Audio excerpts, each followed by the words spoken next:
Hello guys, welcome back to our channel. और मैं हूँ अभी मुंबई एयरपोर्ट पे और मैं जा रही हूँ भैया के साथ जिनकी शादी है और वो दिल्ली से ही हैं। तो रात को लगभग 8 बजे हम लोग मुंबई एयरपोर्ट पे पहुँच गए थे और इतना ज़्यादा ट्रैफिक जाम था कि 2 घंटे हम लोगों को एयरपोर्ट में पहुँचने के लिए लग गए। तो ये भैया हैं, आगे आगे जा रहे हैं। हमारी फ़्लाइट ने टेक ऑफ किया मुंबई से 10:30 बजे और लगभग 12:30 के अराउंड हम लोग दिल्ली पहुंच चुके थे।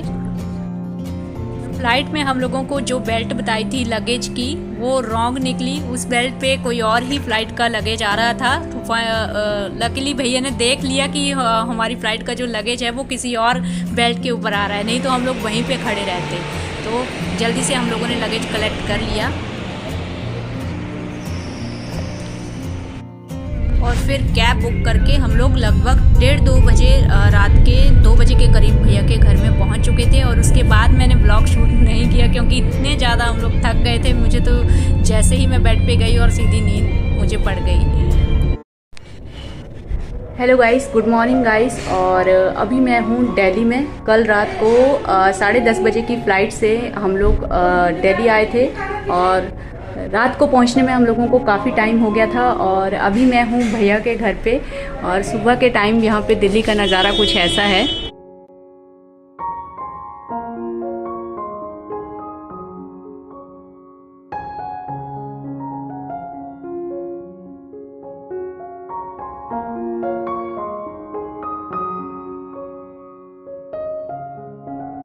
अभी लगभग टाइम होने वाला है 7:30 और लगभग 8:30 के करीब मैं यहाँ से निकल जाऊँगी बाय कैब। और उसके बाद 10:30-11 बजे तक मुझे जो स्टॉक के ऑफिस में पहुँचना है वहाँ पे हम लोग वीडियो शूट करेंगे। और शाम की फ़्लाइट से फिर से मुझे 4:50 की फ़्लाइट है, फिर से मुझे मुंबई वापस जाना है।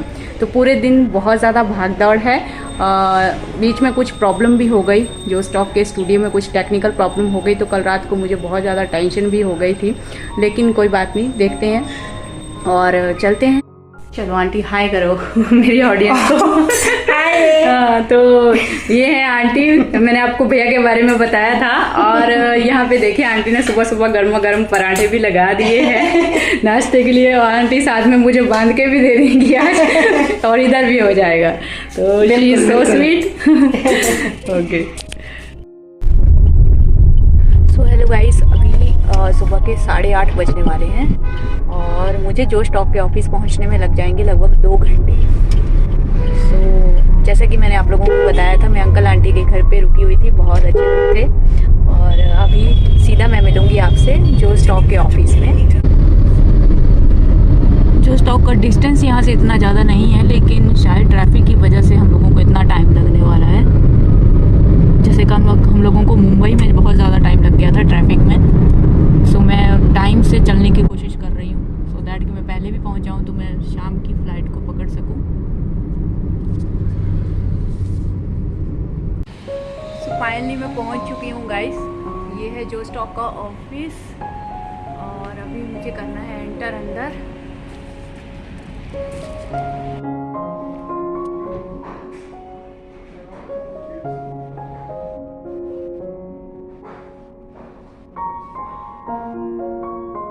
मैंने आप लोगों को बताया था सारी चीज़ें बैक टू बैक हो रही थी। एक ही दिन में मुझे शूट करना है, वापस भी जाना है, तो मैं इतना ज़्यादा ब्लॉग शूट नहीं कर पाई। लेकिन फिर भी मैंने पूरी कोशिश की कि मैं थोड़ा थोड़ा शूट कर पाऊँ और आप लोगों को अपने साथ इस जर्नी में लेके जा सकूँ। क्योंकि मैं ब्लॉग शूट करना चाहती थी कि कहीं ना कहीं मुझे थोड़ी हिम्मत मिले। अगर मैं शूट करती रहूँगी तो थोड़ा सा अंदर से ना कॉन्फिडेंस आता है और मुझे ये महसूस होता है कि आप लोग बस सब मेरे साथ ही हो, तो एक जोश आता है और मोटिवेशन मिलती है ताकि मैं और अच्छे से अंदर अपनी स्टोरी को प्रेजेंट कर सकूं। सो ये कुछ मोमेंट्स हैं जो स्टॉक ऑफिस के, जो मैंने आप लोगों के साथ शेयर किए हैं। मैं वेट कर रही हूँ क्योंकि एक और शूट अभी चल रहा है अंदर। सो आज मुझे पूरे जोश के साथ अपनी कहानी को, अपनी ऑटिज्म जर्नी को सब लोगों के सामने रखना है। सो आई एम रेडी, जोश इज़ हाई।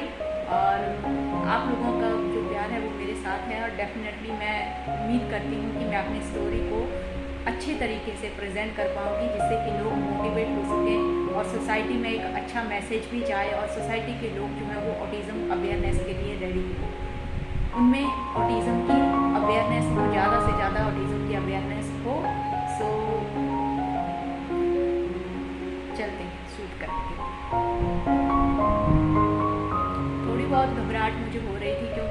कल जिस तरह का ट्रैवलिंग हुआ तो थोड़ा सा पैनिक हुई मैं, बीच में थोड़ा सा प्रॉब्लम हो रही थी, लेकिन आज मैं पूरा फ्रेश हूँ। सो आई होप मैं अच्छे से प्रेजेंट कर पाऊँगी अपनी स्टोरी को, विश्वास तो है मुझे।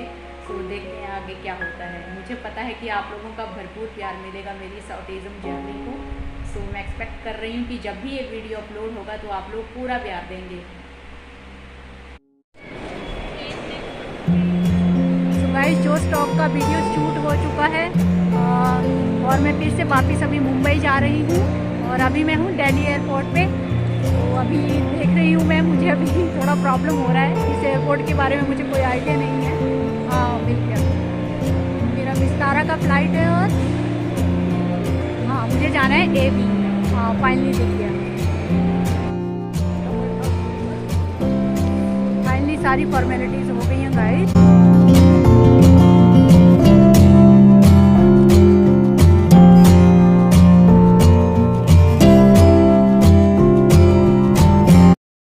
सो फाइनली गाइस, जो स्टॉक का वीडियो शूट हो चुका है और मैं वापस मुंबई भी आ चुकी हूँ। आज सैटरडे है और मैं यहाँ से निकली थी थर्सडे रात को 10:30 बजे की फ़्लाइट से। मैंने आपको बताया था एक भैया के साथ हम लोग गए थे, तो थर्सडे को 1:30-2 बजे हम लोग दिल्ली पहुँचे थे उनके घर में। और नेक्स्ट डे सुबह फिर से 6 बजे उठ के 8 बजे मैं उनके घर से निकली थी जो स्टॉक के ऑफ़िस के लिए। वहाँ भी डिले चल रहा था, जो स्टॉक के ऑफ़िस के लिए पहुँचने के लिए ही मुझे वहाँ पे 2-2.5 घंटे लग गए थे। और उसके बाद वहाँ पे फिर डिले चल रहा था और फिर मेरा जो वीडियो शूट हुआ तो 1-1.5 घंटा उसके लिए लगा। फिर से वापस मैं 1:30-2 बजे फ्राइडे को वहाँ से निकली और 4:50 की फ़्लाइट से फिर मैं दिल्ली से मुंबई वापस आई। तो मैं थर्सडे को चली थी और फ्राइडे को रात को पहुंची थी मुंबई 8-8:30 बजे। और आप देख लो कि ये जो ट्रिप था वो बैक टू बैक ट्रैवलिंग थी, रेस्ट बिल्कुल भी नहीं थी। और सबसे बड़ी बात, मुझे ये सब कुछ अकेले मैनेज करना था जो कि मैंने आज से पहले कभी भी नहीं किया था। और दिल्ली जैसे बड़े शहर में तो बहुत मुझे घबराहट हो रही थी, लेकिन थैंक गॉड हिम्मत की। आप देखो ये जो जर्नी है ये मुझे कहाँ से कहाँ लेके जा रही है। कहाँ मुझ में बिल्कुल भी हिम्मत नहीं होती थी, एक डरपोक किस्म की मैं इंसान थी, लेकिन आज सब कुछ करने को मन करता है, हिम्मत आती है अंदर से। तो अर्नव के पापा और अर्नव मेरे साथ नहीं थे, तो इन बिटवीन अर्नव के पापा ने ही अर्नव का ध्यान रखा, ये दोनों घर पे थे। सो इस बार मैंने देखा कि अर्नव के पापा के जो व्यूज़ थे वो कुछ अलग थे। उनका जो एक्सपीरियंस था वो बहुत अमेजिंग रहा। मुझे लग रहा है बहुत अरसे के बाद, क्या मतलब लाइफ में पहली बार ही होगा जब अर्नव मेरे बिना रहा और मुझे भी बिल्कुल मन नहीं कर रहा था उसको छोड़ के जाने के लिए। और ये फर्स्ट टाइम ही था जब अर्नव के पापा को 2 दिन उसको कम्प्लीटली बिना मेरी हेल्प के संभालना है। सो इस बार उनका एक्सपीरियंस बहुत अमेजिंग था। आप उनकी ज़ुबान से ही वो एक्सपीरियंस सुनिए, आप लोगों को ज़रूर मोटिवेटेड फील होगा। कल फ्राइडे को तो पकड़ो उसको। फ्राइडे को तो मैंने ऑफिस से छुट्टी कर ली थी क्योंकि पूरा ध्यान अकेले रखना था बच्चे का। तो मैंने कुछ बहुत चेंजेस देखे जो मुझे एक्चुअली पता नहीं था। तो कल ही मैंने ऑब्ज़र्व किए पूरा दिन।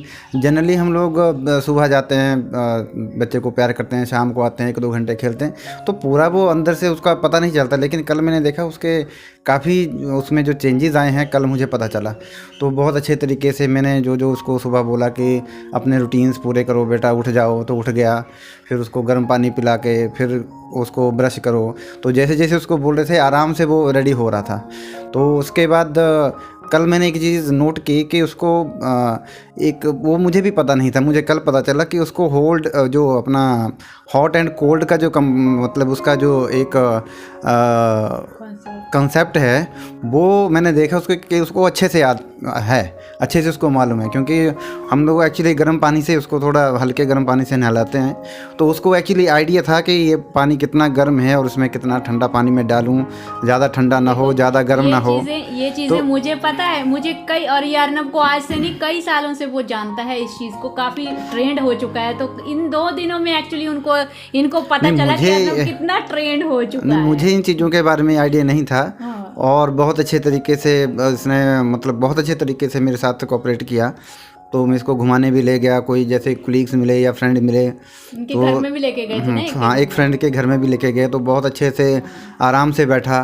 और उसके बाद फिर जैसे इसको कोई पूछ रहा था कि हाँ मम्मी कहाँ है, तो इसको मम्मी बता के गई थी कि दिल्ली जा रही हूँ।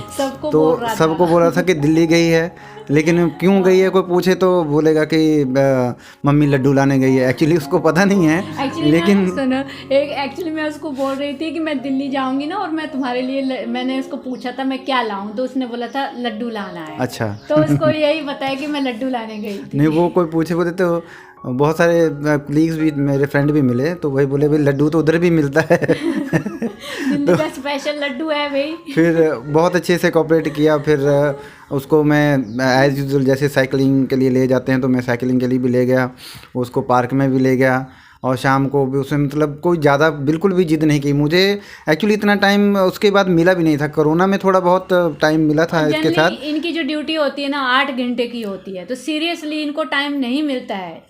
तो इन 2 दिनों में इनको कम्प्लीटली पता चल गया कि कितनी चीज़ें चेंज हो गई हैं 12 सालों में। कोरोना के टाइम में भी हमने काफ़ी टाइम अर्नब के साथ स्पेंड किया था, लेकिन वहाँ पे इम्प्रूवमेंट उसकी स्टार्ट हुई थी, जो मतलब अच्छी इम्प्रूवमेंट थी। हाँ, उस टाइम पे अच्छे हुए थे। तो लेकिन वो चेंजेस ऑब्जर्व नहीं होते हैं। चेंजेस कैसे ऑब्जर्व हुए कि जैसे मैंने कम्प्लीटली उसको देखा बिना किसी की हेल्प से, मैंने खुद ही देख रहा हूँ, तो बहुत सारी चीज़ें वो मुझे ये लगा कि पहले वो बटनिंग उल्टी पुल्टी करता था, तो अब कल उसने वो कमीज के बटन अच्छे से लगाए, तो मुझे लगा कि नहीं पता नहीं उल्टा करेगा, लेकिन उसको वो भी आता है। तो काफ़ी दिन बाद देखा तो मुझे लगा कि नहीं, काफ़ी जो 2 साल की एज से था आज 12 साल में है, तो मतलब डेफिनेटली वो ज़मीन आसमान का अंतर है, बहुत फ़र्क है। और मैं बहुत खुश था कि भाई मुझे 2 एक्सपीरियंस बहुत अच्छे हो रहे हैं। कि एक तो वाइफ पहली बार मेरे बिना अकेले किसी हेल्प के बिना गई है, और वहाँ पे ऑटो फ्लाइट से उतरना, ऑटो में जाना या टैक्सी में जाना, फिर एड्रेस ढूंढना, फिर वापस आना, तो मेरे लिए बहुत अच्छा ये लग रहा था कि 2 एक्सपीरियंस एक साथ अच्छे हो रहे हैं। लेकिन डर बहुत ज़्यादा था मुझे। मैं बीच बीच में क्या कर रही थी ना, जैसे मैं कैब में बैठ रही हूँ, ऑटो में बैठ रही हूँ ना, मैं बीच बीच में इनको लोकेशन भेज रही थी कि कहीं गड़बड़ ना हो। सेफ्टी के लिए वो अच्छा है, बहुत लग रहा था मुझे, लेकिन सेफ्टी के लिए दिमाग में काम कर रहा था कि हाँ क्या सेफ्टी के लिए क्या करूँ। नहीं, वो जनरली सब लोग करते हैं, वो ठीक है, अपना लोकेशन होना चाहिए, पता होना चाहिए। हाँ।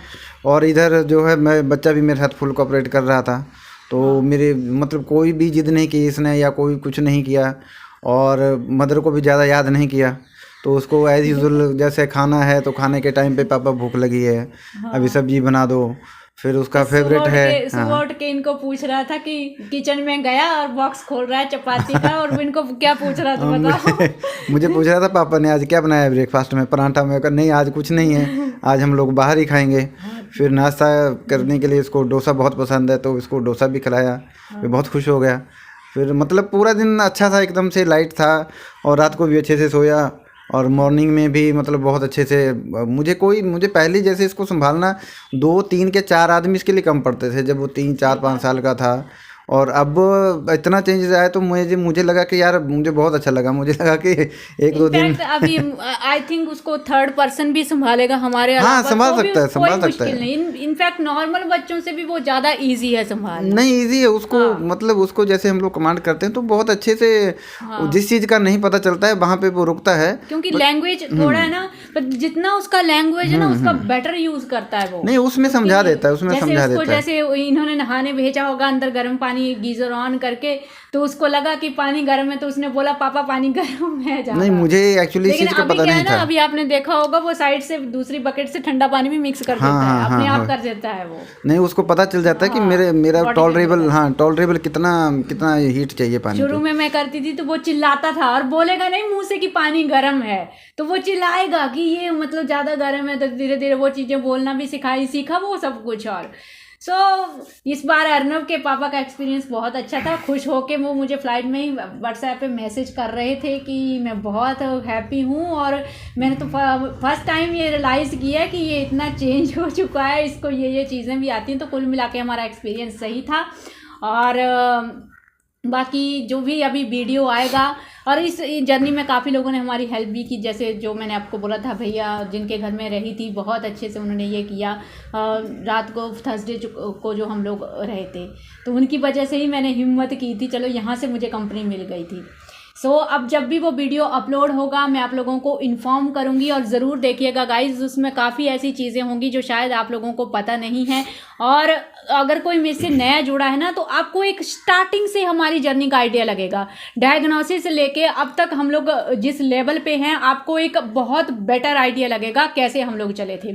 और मैंने उस वीडियो को एक इन्फॉर्मेटिव भी बनाया है, मोटिवेटेड भी बनाया है, ताकि इन लोगों को इन्फॉर्मेशन भी पता चल जाए।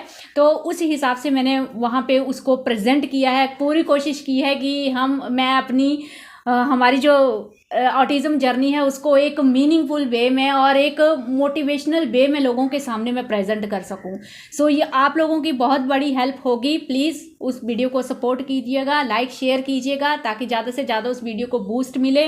और जो स्टॉक के उस चैनल को भी सब्सक्राइब कीजिए गाइस, क्योंकि ये फर्स्ट प्लेटफॉर्म है जिसने ऑटिज़म के ऊपर फोकस किया है। और हम लोगों की ये ड्यूटी बनती है कि हम लोग ज़्यादा से ज़्यादा उस चैनल को आगे बढ़ाएं, ताकि आप लोगों को सबको पता है वहाँ पे नॉर्मल मतलब ऑटिज़म पेरेंट ही इस कंटेंट को नहीं देखते हैं, नॉर्मल लोग भी देखते हैं। तो सोसाइटी में बहुत अच्छे तरीके से ऑटिज़म की अवेयरनेस होगी। तो ये हम सब की ड्यूटी है, और इसी को रियलाइज़ करके मेरे हस्बैंड ने पूरा स्पॉन्सरशिप किया है। जो भी खर्चा हुआ है वो मेरे हस्बैंड ने पे किया है।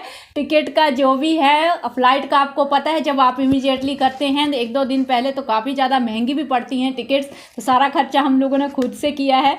सो बहुत मेहनत हुई है इस जर्नी में, और अमेजिंग जर्नी थी। सो मैं होप करूँगी कि आप उस वीडियो को अपना पूरा प्यार देंगे, और मैं आपको इन्फॉर्म करूँगी जिस दिन वो अपलोड होगा। तो मैं कम्युनिटी पोस्ट पे भी डालूँगी, शॉर्ट डालूँगी और लिंक भी दूँगी, तो ज़रूर देखिए। Thank you for watching. Thank you.